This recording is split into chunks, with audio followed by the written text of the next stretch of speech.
پاکستان میں مرد سیاستدانوں کو تو چھوڑیں، خواتین سیاستدانوں کے ساتھ 9 مئی کے نام پہ اور عمران خان کا ساتھ نہ چھوڑنے کے نام پہ سیاست کا مقابلہ سیاست سے نہیں، سیاست کا مقابلہ چادر کھینچنے سے، خونریزی کرنے سے اور عزتوں کی پامالی سے شروع کیا ہے۔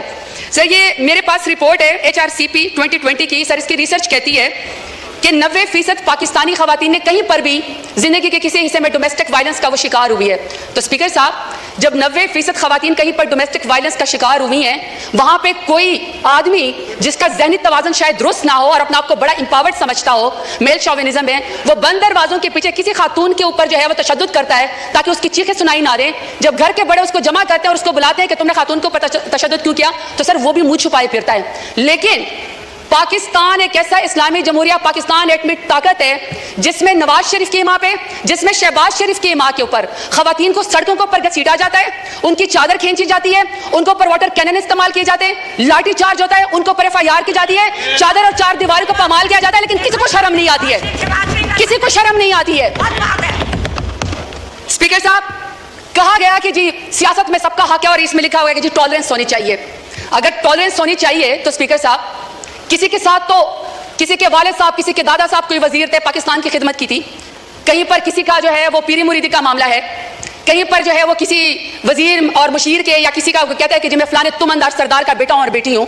لیکن اسپیکر صاحب، میرا سوال ہے کہ اگر میں NA 185 پہ زرتاج گل وزیر ڈیرہ غازی خان سے الیکشن لڑنا چاہتی ہوں تو کیا ڈیرہ غازی خان میرے لیے نو گو ایریا تھا کہ آپ میرے پروپوزر اور سیکنڈر کو بھی اغوا کریں، آپ میرے گھر کا محاصرہ کریں، جب میں گھر سے نکلوں تو آپ میرے اوپر لاٹھی چارج کریں؟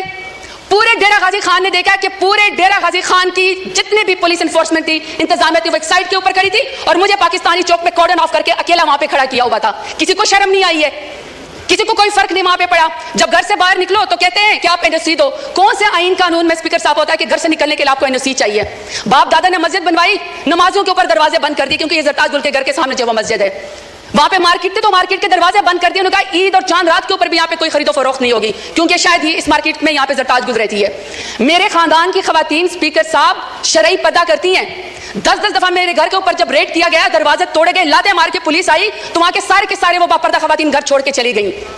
تو آپ کہتے ہیں کہ آپ کو سیاست کا حق ہے، مانتے ہیں ہم بینظیر بھٹو صاحبہ کی ہم عزت کرتے ہیں کیونکہ پہلے وزیر اعظم تھی خاتون، لیکن ایک دوسری بھی تو ہے نا جو ٹک ٹاکر وزیر اعلیٰ جو کہتی ہے کہ خواتین میری ریڈ لائن ہے۔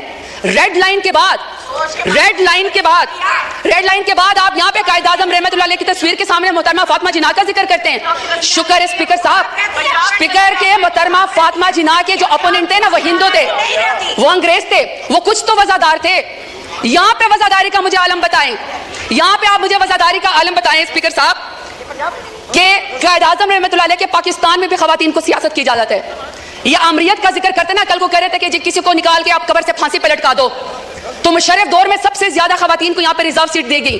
بدترین امریت کے اندر بھی خواتین کو سیاست کی اجازت تھی، بے نظیر بھٹو کے دور کے اندر بھی خواتین کو سیاست کی اجازت تھی، عمران خان میرے لیڈر کی حکومت میں خواتین کو سیاست کی اجازت تھی۔ سب سے زیادہ پاکستان کی تاریخ میں اگر کابینہ میں کوئی منسٹر بنی ہے تو وہ عمران خان کے دور میں بنی ہے۔ میں سوال پوچھنا چاہتی ہوں اسپیکر صاحب ان کو چپ کرائیں۔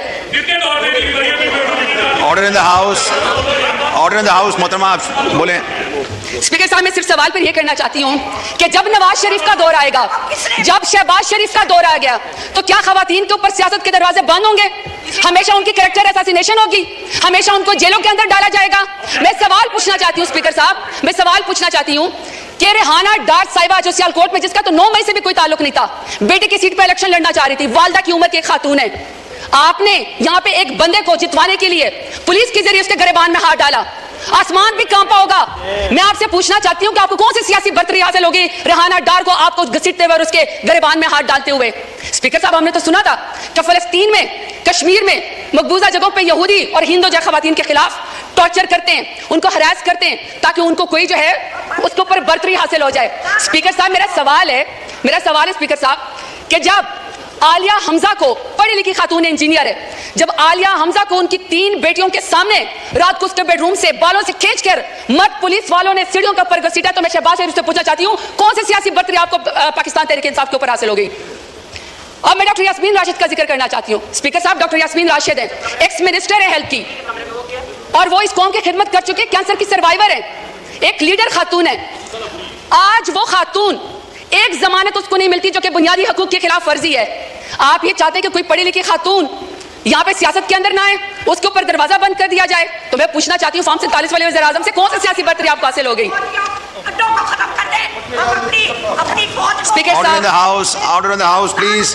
Please سنیں. آنریبل ممبر بول رہی ہیں, سنیں. جی آپ جاری رکھیں پلیز. اسپیکر صاحب, میں یہاں پہ بشرا بی بی کا ذکر کرنا چاہتی ہوں. خاتون اول رہ چکی ہیں, حیادار عورتیں, باپردہ عورتیں. لاکھ اختلاف ہوگا ان کا, لاکھ اختلاف ہوگا اسپیکر صاحب ان کا. شہباز شریف کا, نواز شریف کا لاکھ اختلاف ہم سے ہوگا. عمران خان سے نفرت بھی ہوگی, کیونکہ عمران خان جیسے بہادر لیڈر تو یہ ہے نہیں, تو چلو آپ کو سیاست میں نفرت ہوگی. اسپیکر صاحب میرا سوال ہے کہ دشمنی میں آپ اتنے گر گئے کہ آپ نے نکاح جیسے سنت نبوی آپ نے اس کے اندر بھی ہاتھ ڈال دیا. کوئی باپردہ خاتون بھی آپ کے شر سے محفوظ نہیں رہی. تو میں پوچھنا چاہتی ہوں کہ فارم 47 والے وزیر اعظم سے کہ آپ نے باپردہ خاتون کی عدت کے نکاح کے کیس کے اندر بھی ہاتھ ڈال کے دشمنی کی نظر کر کے خواتین کو آپ نے کیا پیغام دیا ہے؟ طیبہ راجہ, صنم جاوید, عائشہ بھٹا, میں ہزاروں کے نام لینا چاہتی ہوں اسپیکر صاحب. وہ جیل کے اندر بیٹھی ہوئی ہیں, وہ جیل کے اندر بیٹھی ہوئی ہیں. اور order in the house please. سب نے بولنا ہے, ہر کوئی اپنی باری میں بولے. جی اسپیکر صاحب, عالیہ حمزہ, عائشہ بھٹا, صنم جاوید, اسی طریقے سے سر طیبہ راجہ, وہ پولیس کی کسٹڈی میں بیٹھی ہوئی ہیں. اور طیبہ راجہ کہتی ہیں کہ ان کی والدہ تہجد کی نماز پڑھ رہی تھی اور ان کو کوئی پولیس آفیسر کوئی ریپ کی ویڈیو بھیجتا ہے. آپ نے اس خاتون کی ماں کے تہجد کے ٹائم پہ آنسو کا کون حساب دے گا؟ یہ چاہتے ہیں کہ یہاں پہ سیاست ہو خواتین کی, یہ علمبردار ہے خواتین کی سیاست کے, یہ کمیٹی بنائیں گے سیاست کا خواتین کی. مجھے بتائیں اسپیکر صاحب, مجھے بتائیں اسپیکر صاحب, جو وزیر اعظم, جو نون لیگ 14 شہیدوں کا خون کر کے خواتین کے سر سے چادر اتار کے کرسی کے اوپر بیٹھی ہو, تو میں بتانا چاہتا ہوں نہ تمہاری کرسی رہے گی نہ تمہاری بیٹیوں کے سر کے اوپر چادر رہے گی, کیونکہ بیٹیاں سانجی ہوتی ہیں, عزت سب کی ہوتی ہے. یہ اسپیکر صاحب ذرا, اسپیکر صاحب میں آپ کو ذرا فیکٹس اینڈ فگر بتانا چاہتی ہوں. یہ 21 اپریل 2024 کی اسٹینڈنگ کمیٹی کی رپورٹ ہے, پی ڈی ایم کی 2 سال کی, انکلوڈنگ ان کی جماعت کی, پی ایم ایل این کی. سر اس رپورٹ میں کہتے ہیں کہ خواتین قیدیوں میں 60% اضافہ ہوا ہے. واٹ اے شیم. آپ نے مہنگائی تو کر دی, کتنی شرمناک بات ہے کہ آپ سے ملک کو سنبھالا نہیں جا رہا. آپ کشمیریوں کا خون کرتے ہیں, آپ خواتین کو سڑکوں پر گھسیٹتے ہیں, آپ کسانوں کی پٹکی اتارتے ہیں, لیکن آپ کے پورٹ فولیو پہ ماشاءاللہ سے کیا ہے کہ 60% خواتین کا اضافہ ہوا ہے قیدیوں میں. اس کا حساب ہمیں کون دے گا؟ چلیں چھوڑے, ہم نہیں مانتے. آپ ہماری رپورٹ کو, ہماری اس بات کو یہ رد کر دیں, کیونکہ میں تو پی ٹی آئی کی ہوں. ذرا اپنے مائی باپ امریکہ سپر پاور کی اسٹینڈنگ کمیٹی کی ذرا ان کی رپورٹ پڑھیں. یہ جی اسپیکر صاحب, یہ اسٹیٹ ڈپارٹمنٹ کی ہیومن رائٹس کمیٹی کی رپورٹس ہیں. ذرا یہ پی ایم ایل این کا, میں آپ کو ذرا ان کا پورٹ فولیو بتانا چاہتی ہوں.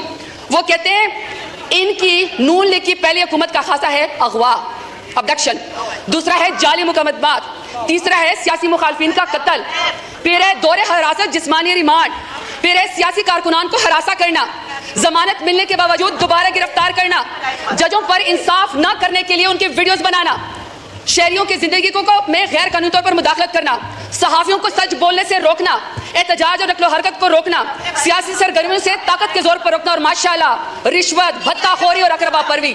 یہ ان کا پورٹ فولیو ہے پی ایم ایل این کا, اور یہاں پہ آ کے جاتے ہیں عمران خان کا مقابلہ کرنے کے لیے. شکریہ. نہیں سر مجھے سر 5 منٹ چاہیے, میری آپ سے ریکویسٹ ہے سر, ریکویسٹ ہے سر, 1 منٹ میں مائنڈ اپ کریں پلیز. سر 5 منٹ ریکویسٹ ہے پلیز. ابھی آپ کے ذہن قریشی صاحب نے ابھی بولنا ہے, آپ پلیز مائنڈ اپ کریں. سر میری پہلی ریکویسٹ یہ ہے کہ ہمیں تمام خواتین کی رپورٹ دی جائے, ان کی ہیلتھ کی رپورٹ دی جائے, اور ہمیں یہ بتایا جائے کہ ان کو کتنا جو ہے وہ کاؤنسل ضمانتوں کے لیے ان کو کتنا جیل کے اندر 15 سے 20 ہزار خواتین جو ہیں, ہمیں اس کا حساب بتایا جائے. ہم ان کی رپورٹ کے اوپر یقین نہیں کرتے, کیونکہ P D M especially P M L N کی وجہ سے تو خواتین کے ساتھ مظالم ہو رہے ہیں. یہاں پہ کسی ایسے انڈیپینڈنٹ ادارے کو انوالو کیا جائے جو ہمیں اس رپورٹنگ میں مدد دے.